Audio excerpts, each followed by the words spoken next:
Did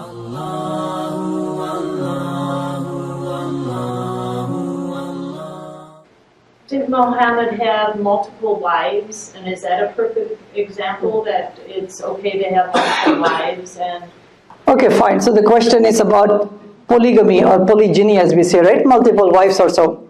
It's important for us to know that before Islam was reintroduced in Arabia in the 7th century, people used to have unrestricted polygyny. People used to have multiple wives, no restriction, by the way. Islam came to give restrictions.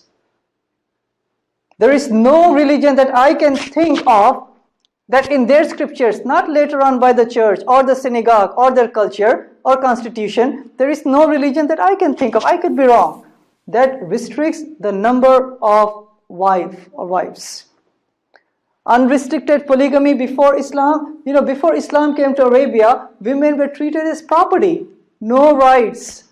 They were inherited, they were discarded to such an extent it was in the dark ages before Islam came there. Some of the baby girls, they were buried alive.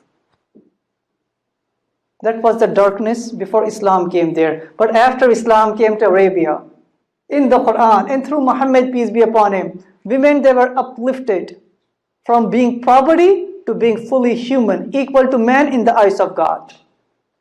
Number 1. So it says in the Quran, chapter number 4, verse number 3, that marry 2, 3 or 4, up to 4 by the way. But if you cannot do justice to them, marry only one. So under certain circumstances, in some Islamic states, it is given that option for the Muslim males. But me living in the US, I abide by the constitution. I cannot marry more than one. I have to abide by only marrying one because I have to listen to the rules of the land. So it's really important, even if a man marries more than one, they have to be treating equally to every single wife up to 4.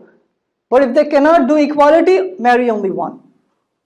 Number 3 important point on this polygyny issue. Polygamy is not introduced by Islam. Polygamy is always there all throughout history, by the way. Even if you look at the Old Testament, almost every single prophet was polygamous. The greatest prophet of the Old Testament was Moses. Did he marry only to one? More than one. Abraham, many. King Solomon, it says in 1 Kings chapter 11, verse number 1, 2 and 3, he had 700 wives. No. What I'm saying is that there's not a single statement in the Old Testament that says don't marry more than one. Polygamy has always existed. Islam came to restrict it. Even when you look at in the US, right? Forget about the Old Testament, the Quran, any religion. Even when you look at the US, according to Chicago Tribune, a poll was taken, a typical American male has 7 extra, either premarital or extramarital affairs, without any restriction. If the poor lady, the girl becomes pregnant, he can just move out and then she has to raise single children.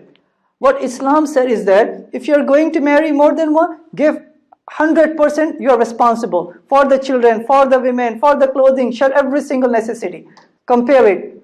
Unrestricted number of extramarital affairs, unrestricted number of wives, no responsibility, compared to what Islam said. 100% responsibility. If you cannot do justice, marry only one. This is doing justice to the widows, to the orphans, especially in the time of war. When a lot of males are killed, there's a surplus of women. Who's going to marry them? If every single person, we need the warmth of a home, of a spouse, of children.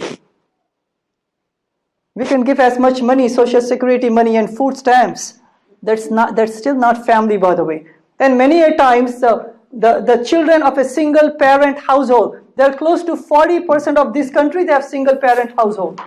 And children of the single parent homes, they're more prone to getting sick, more prone to getting dropped out from the high schools. They're more prone to getting into guns and gangs and having lower IQ, and this vicious cycle continues. What is the solution, by the way? The solution Islam gave. So we have to look at the wisdom of God. So again, Islam did not introduce polygamy, it only restricted it with the wisdom behind it. with 100% responsibility for the safety of the society.